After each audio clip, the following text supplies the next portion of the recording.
There are so many farming sims on the Nintendo Switch right now that it can be a little overwhelming choosing one worth playing, so we're going to go over some of my favourites. Starting off with Harvestella. Now this is not your traditional laid-back farming game, as it's both a farming simulator and an action RPG.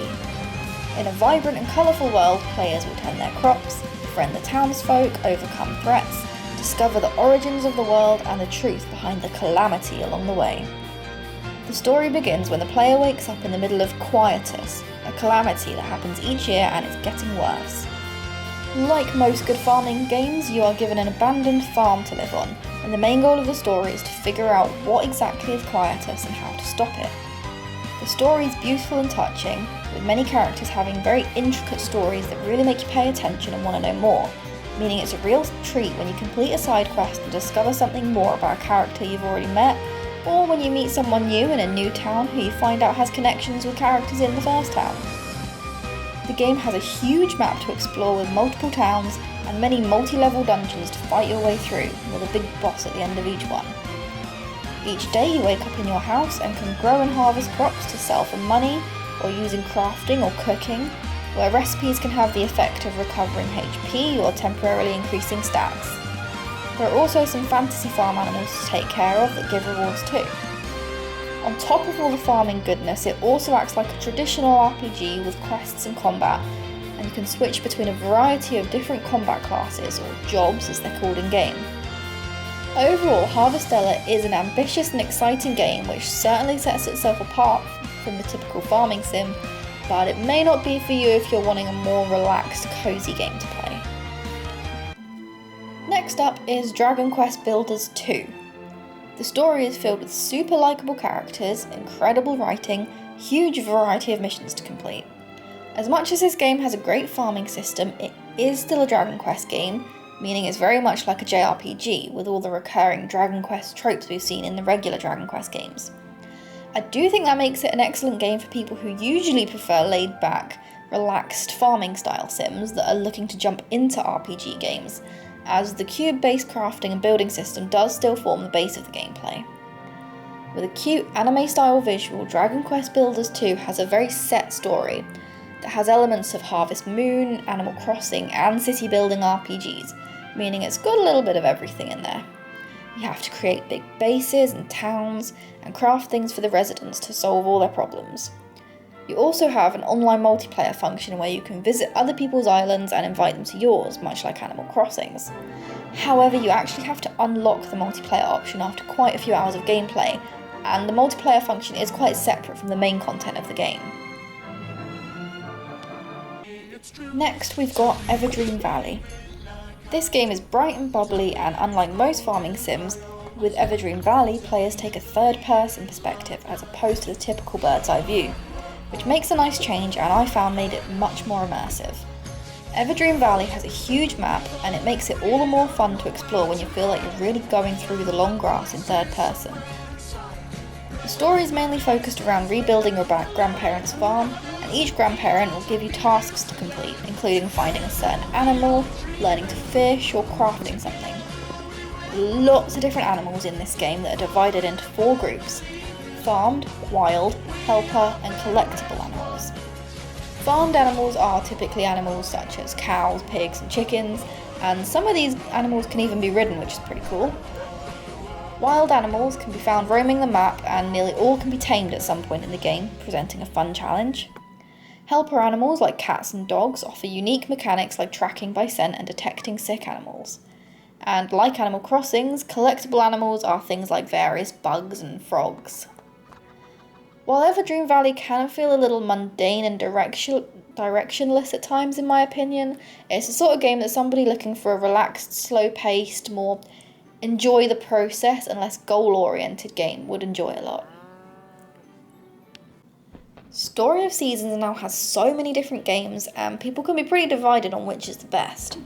There are currently 3 Story of Seasons games on the Nintendo Switch, and whilst I don't think any of them are bad games, I've picked Pioneers of Olivetown to be the one to make the list. Pioneers of Olivetown gives very optimistic and good, chill vibes, and the story starts off, surprise surprise, with you inheriting a farm, like always, and then the farm building begins. You plant crops, chop trees, smash rocks, and more to get all the resources you need to craft. Crafting actually plays a pretty big role in this game, with a heavy emphasis on makers, machines that you put ingredients into to make items that can be sold, cooked, crafted, or put into other makers. Now, makers aren't new to the Story of Seasons games, but they are much more prevalent in Pioneers of Olive Town than they were in previous games. The main storyline here is about improving the town to attract tourists, which means the town changes and grows as you progress and add to it. Interact with the usually happy little villagers and townsfolk to improve your relationship with them, which can unlock town events you can participate in. Pioneers of Olive Town doesn't bring anything groundbreakingly new to the Story of Seasons or Harvest Moon franchise, but it is a safe and standard release in the franchise, so I feel it's a really good place to start if you've never played any of the others and you want the overall Story of Seasons experience. Story of Seasons is really a franchise that you have to try at least once if you're into farming and lifestyle sims. So if you're new to the genre and are looking for your first chill, relaxed farming game, I really recommend this one pretty much above all others as it's just such a classic. Rune Factory 5. This has to be one of my all-time favourite Nintendo Switch games. I was glued to this when it came out, and I couldn't put it down until I'd completely finished the main story. The Rune Factory series originally started as a spin-off to the Story of Seasons games, but you don't need to have played any of those or the previous Rune Factory games to dive into this latest installment as they're all completely separate. Rune Factory retains the farming and social simulation portions of the Story of Seasons games, but integrates it into a fantasy setting and introduces dungeon crawling elements into the core gameplay. Like most Rune Factory games, the basic premise is to play as a hero who has lost their memory, but must save the land from peril at the hands of an evil enemy while uncovering their memories. The storyline leads you to explore the world, including open world and dungeons, improve your combat skills, tame monsters, level up, grow and harvest crops, craft, cook, fish, and build relationships with the townfolk. Once you have a good relationship with them, you can even bring your tamed monsters and townsfolk along with you on your adventures, leveling them up and equipping them with better gear to help you in combat.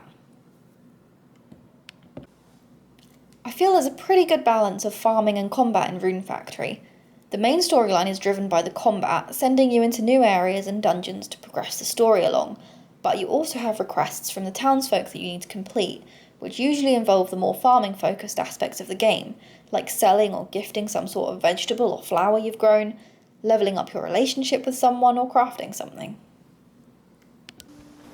Overall, Hokko Life is a charming little life simulation game that is best suited for people who enjoy having a lot of freedom when it comes to crafting, as this is a huge focus in the game and something that's often missing with others in the genre.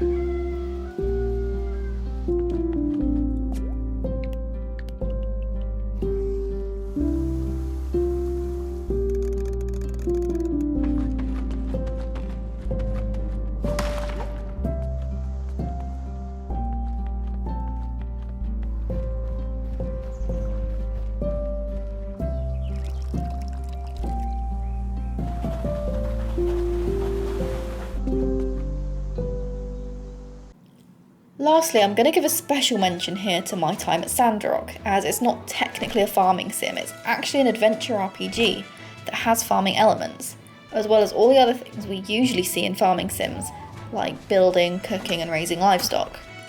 It's also not actually out yet on Switch, but it launches soon on the 26th of September and is currently available on Steam.